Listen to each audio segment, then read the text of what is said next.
من از سیاست‌های امروزه میرزیایوف یک کمتر خوشبین هستم. یعنی من خود را هیچ وقت جانبداری 100% سیاست‌های اون نمیدونم. مثلا من کاملا به همه کشورهای افطاریتری و دیکتاتوری از سیاست‌های آنها خوشم نمیاد، اما باز بین این رهبران افطاریتری باید فرق گذاشت. یکی هست مثلا بعضی دیکتاتورها در تاریخ ملت‌ها بودن که دیکتاتور بودن اما برای ملت‌های خود کارهای مثبتی را هم انجام دادن و فقط برای خود خانواده خودشون کار نکردن. ولی در تاجیکستان ما متاسفانه از دیگر نوع دیکتاتور داریم که تنها در فکر خودش و خانواده‌اش است. اما میرزیایوف، حالا من با دیگر سیاست‌های داخلیش کار ندارم، اما در سیاست‌های منطقوی خیلی یک سیاست‌های منطقی دارد. در مسئله افغانستان هم حتی من فکر میکنم که تا به امروز هیچ کشوری دیگر به افغانستان از ازبکستان دیده هیئت والا مقام دیگر نفرستاده است. سروزیر ازبکستان به کابل رفت، عارفوف اگر اشتباه نکنم، و تا نمایندگان مفتیات و وزیرها که دیگر هر دو رفته آمده ایستادند و نسبت قزاقستان هم سیاست‌های خوب را راه اندازی کرد، نسبت تمام کشورهای آسیای مرکزی، از آن جمله نسبت ما تاجیکان هم.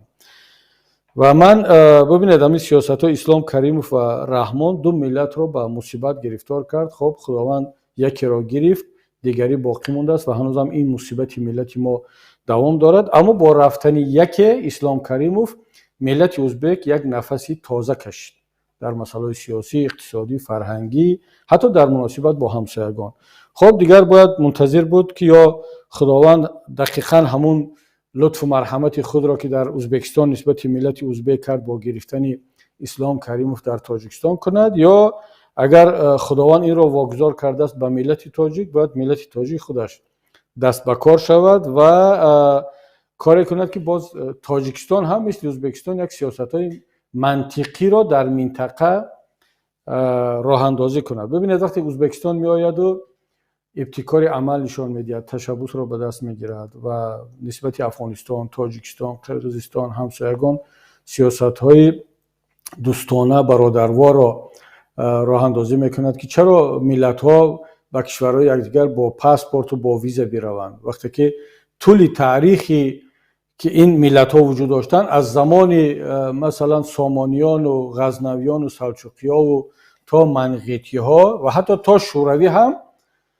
یعنی این ملت‌ها با همدیگر رفت و آمد آزاد داشتند، مگر اینکه در همین زمان اسلام کریموف و امام رحمان این مصیبت بالای ملت‌ها آمد. حالا که طرف ازبکستان می‌خواهد این مانع‌ها برداشته شود، باز هم همون مانعی که در سر ملت تاجیک است باز هم در این مسئله مانع تراشی میکنند. من راستی منطقی این را نمیفهمم که امام رحمان از چی میترسد که شهروندان تاجیک با پاسپورت‌های داخلی بروند بخارا، سمرقند، تاشکند، شهریسبز، سری آسیا، قوقند و جایهای تاریخی ملی ما را زیارت کنند، همچنین که ازبک‌های همسایه ما بیان به تاجیکستان خویش و تبار خود را زیارت کنند. در تاجیکستان هم ما داریم جایهای تاریخی که به ملت ازبک ربط دارد. ما خیلی از هموطنان ازبک تبار داریم که اینا جزء ملت ما، جزء وطن ما هستند و یعنی تاریخ بوده باشی برخی از آنها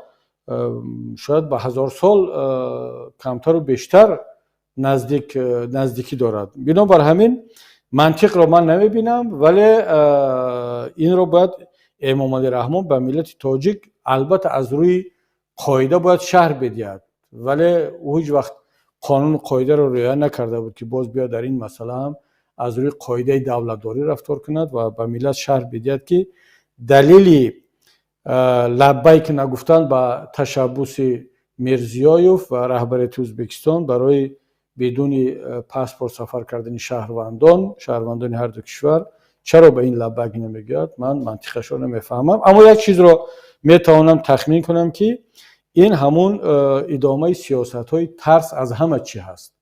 ترس از ملت خود، ترس از آزادی ملت، ترس از آزادانه حرکت کردن، آزادانه سفر کردن و ترس از آن که این ارتباط‌های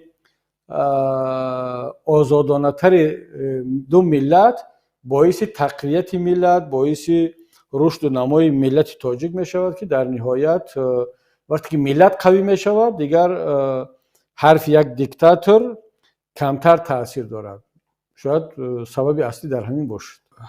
برادران ازبک همسایگان خوبی ما دولتشون رو ساختن، به معنای تام این کلمه دولت رو ساختن و در مرحله ملت سازی خیلی خوب پیش رفته ایستادن و خوشا به حالشون.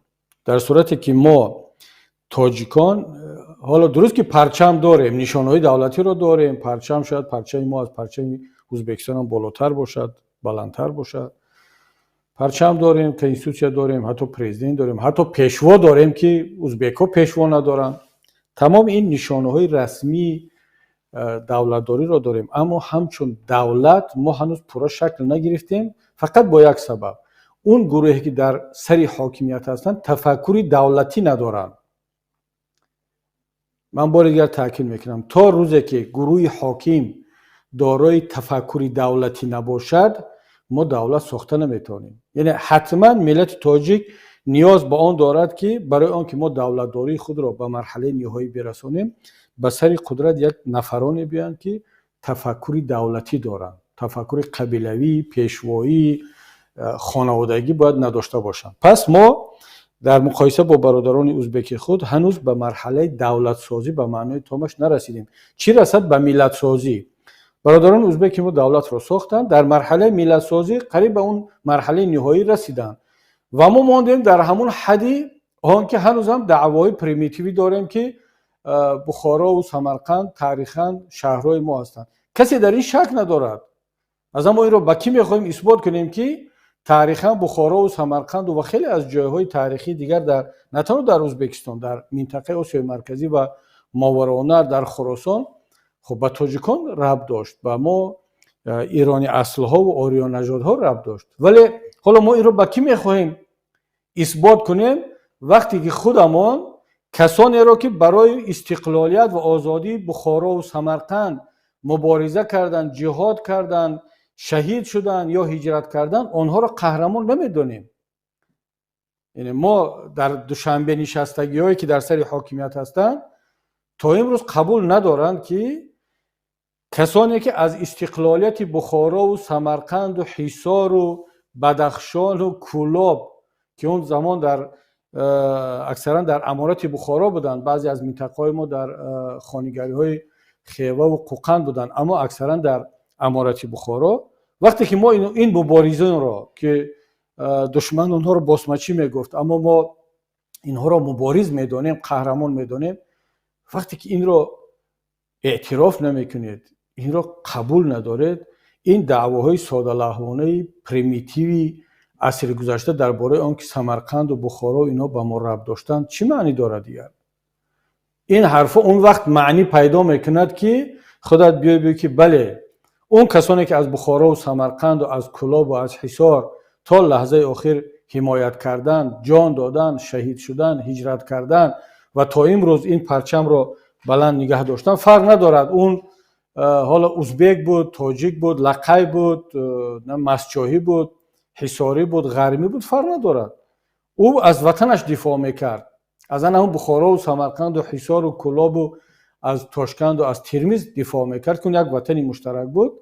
بعد ما میتوانیم بگیم که ما همچون دولت مدار، همچون سیاست مدار، همچون ملت فکر کرده ایستادیم. حالا با این افراد چی میتوان گفت؟ چی حرف میتوان زد که خب ما بیایم در این باره صحبت کنیم و نظر بدهیم به اینا در همون گردش اول ملت سازی و ملت فهمی نیستن، چی رسد با اون که درباره ساختن یک ملت صحبت کنم. اما ببینید من چرا میگم که این الیت امروزه حاکم در تاجیکستان تفکری نه تنها دولتی ندارد، تفکری ملی، تفکری یک جامعه سازی را ندارد. خدا را شکر که همسایگان ازبک ما تا این حدی حکومتداران ما احمق نیستند. باور کنید اگر تا این درجه پاپولیست و نمیدونم شاوینیست و احمق میبودن باید که اونا میرفتن نام بخارا و سمرقند رو عوض میکردن، نام شهرسبز رو عوض میکردن. چرا؟ برای که نام تاجیکی است. دهنو رو عوض میکردن، سری آسیا رو عوض میکردن. خب چرا این کارها رو نمیکنن؟ چرا نمیگن که اینا شهرهای ازبکستان هست و چرا باید نام تاجیکی داشته باشد؟ این اوراپاتریوت های احمقی ما، من رو با تمام مسئولیت میگم، این یک احمقی است. اینا آمدن تا تمام دهه و نمیدونم ناحیه و تمام جاهایی که حتی نه اینکه نام‌های اصالتا ترکی داشتن، نام‌هایی که تاجیکی هستند، نام‌های قدیمی سوغدی، یغنابی، نمیدونم با گویش‌های گوناگون آریایی هستند، با جایی که اون رو ریشه‌کاوی کنن که این چی معنی دارد، فقط برای آنکه همین نام معقول نیست برای کدام یک کودن همه رو تبدیل دادن این نام‌های تاریخی رو به شعارها: وحدت، استقلال، گلستان، مهرآباد. گویا که اگر اینجا رو مهرآباد نام ماندن همه پر از مهر می شود، اگر گلستان نام ماندن همه جا گلستان و بستان می شود، اگر استقلال نام ماندن گویا که ما به استقلالیت رسیدیم. این سطح تفکر رو بینید. یک وقت من حتی در وقتی در دوشنبه بودیم، نامی دیودره در اون راهی که می ساختن طرفی بدخشان رفتن از منطقه شوراباد و اون طرف مومین آباد، خب نامی دیودره چیه؟ یعنی زمان این نامی تاریخی است، شاید در اونجا دیو میزیستن یا که مردم چنین باور داشتن و فقط به خاطر آن که نامی دیودره به کسی معقول نبود به فکرم گلدرش نام کردن. یعنی ببینید این معنی را دارد که مثلا در آلمان، شما در فرانسه هم شاید که زندگی میکنید همین باشد، من در مرکز شهر مثلا میبینید در کوچه مرکزی شهر قبرستان میونخن ها است، در یک شهر دیگر میونخنگراب مثلا. یعنی در چرا آلمانی ها نمیان بگن که در مرکز شهر حالا فرانکفورت یا میونخن بیان فقط به خاطر آن که در نام این کوچه یا منطقه کلمه قبر یا قبرستان هست بگیرن ایوازش کنن، یا در اونجا کلمه مثلا تویفلبرگ در همینجا کوه شیطان، همون دیودره ما، دیوکوه دیودره. اگر رحمان در آلمان کانسلر می بود یا مثل رحمانوفا، باید این دیودره و کوه دیو و باید این قبرستان میونخن ها و قبرستان همبورگری ها و اینها رو باید همش رو عوض میکرد. همه این رو باید که استقلال نام مان، گلستان نام مان، پارک نام مان، یگان چیز دیگر. من چی رسد به نام های ترکی در همون منطقه؟ ببینید در منطقه فیض آباد ما تقریبا شاید 1% هم ازبک تبار و ازبک زبان زندگی نمیکرد نیست، اما نام های محل گنبلاغ، سوبلاغ، باشبلاغ، یعنی چندین جایی که چشمه بود، حتی در اطراف دهه ما هم که تقریبا یکی از دهه های تاجیک نامش تاجیکی قسمدره بود که اخیراً من فهمیدم که به خاطر آنکه زادگاهی من است نام همون جا حتی همون تابلوی قسمدره رو برداشتن و اینا رو همه رو عوض کردن به نام های دیگر، به خبر از آن که همین نام گنبلاغ و سوبلاغ و باشبلاغ اینها تاریخ دارد. تاریخش از کجا است؟ اینجا چراگاه های قبیله های ترک تبار بود که از ناحیه حاضره ناحیه رودکی می آمدن، لقای ها و از خیش و تبارهای ابراهیم بیک لقای می آمدن، در اونجا چاروی خود رو می چراندن، در ایلاق داشتن و زمستان باز برمیگشتن. حتی ما در همسایه دهه ما دهه لقیان داریم. من میترسم که همون دهه لقیان رو هم نامش رو عوض نکرده باشن. شما تصور کنید که ما چقدر نامهای ترکی را که این جزئی از تاریخ ما هست، همون طوری که در آلمان صدها هزارها نامهای فرانسوی است، در فرانسه صدها نامهای آلمانی است، مثل استراسبورگ. استراسبورگ خودش نام آلمانی است اما در فرانسه هست و بیان اینا رو عوض کنن. این یک احمقی است واقعا. اگر این کار رو، این احمقی رو حکومت ازبکستان کند یا میکرد، من امیدوارم که این رو نکند، ما نمیدونم به خاطر عوض کردن چند دهه ترک که نام ترکی دارن ما تمام تاریخ تاجیکستان رو که در ازبکستان قرار دارد از دست میدادیم. این نام ها رو عوض میکردن، اما خدا را شکر که در رهبریت ازبکستان افراد منطقی ایستادن، افرادی که تاریخ رو همچون تاریخ قبول دارن و میپذیرن همچون تاریخ، از تاریخ نمیترسن. شیارباز نیستند و خدا کند که همینطور باقی بماند و این تاریخ مشترک ازبک‌ها و تاجیک‌ها و قرغیزها و ترکمن‌ها و قزاق‌ها در آسیای مرکزی همچون تاریخ مشترک حفظ شود. یک قسم تاریخ برادران ترک زبان و ترک نژاد در تاجیکستان است، یک قسم تاریخ ما در اون طرف است، یک قسم تاریخ همه ما در افغانستان است، در ایران است، از اونها در ما هست. اما چیکار کنیم که در تاجیکستان ما یک ایده از این میده‌بازها هستند، اینا که تفکر ملی ندارند، دولتداری ندارند، تفکر قبیلوی است. فکر میکنند که اگر تمام این نام‌ها را از ترکی به تاجیکی تغییر داد، این میشود دیگر خدمت به ملت تاجیک، خدمت به تاریخ و فرهنگ تاجیکان که این واقعا یک سوزاندن تاریخی ما هست و هیچ ربط این عملها به ملت تاجیک ندارد. اصلا ما با این کار گویا که نشان داده ایستادیم که حتی از نام‌های ترکی میترسیم. یعنی تا این درجه ما ترس داریم که از یک نام ترکی در تاجیکستان میترسیم. برای من مثلا بگذار اکثر دهه‌های تاجیکستان نام ترکی داشته باشند، حتما یک دلیل داشته است، حتما یک سبب داشته است. همون طوری که در ازبکستان، در ترکمنستان چارجو خود ترکمن‌ها بیان عوض کنن، اگر کرده باشن خیلی کاری بد کردن. برای فکرم یا مرو رو یا چارجو رو به نام کدام، این دقیقاً یک دیکتاتوری دیوانه دیگر مثل امام رحمان، همون بردیم خمید بود یا ترکمنباشی بود، چندین نام‌های تاریخی از اون جمله تاجیکی و فارسی و ایرانی رو در ترکمنستان عوض کرد. خب یک ترکمنباشی دیگر در تاجیکستان. خب اگر ما این کار رو در همه جا کنیم، باور کنید ما به دست خودمان تاریخ ملت‌های ماورالنهر، خراسان را، آسیای مرکزی را با دست خودمان توسط همین سیاست‌های احمقانه از بین خواهیم برد.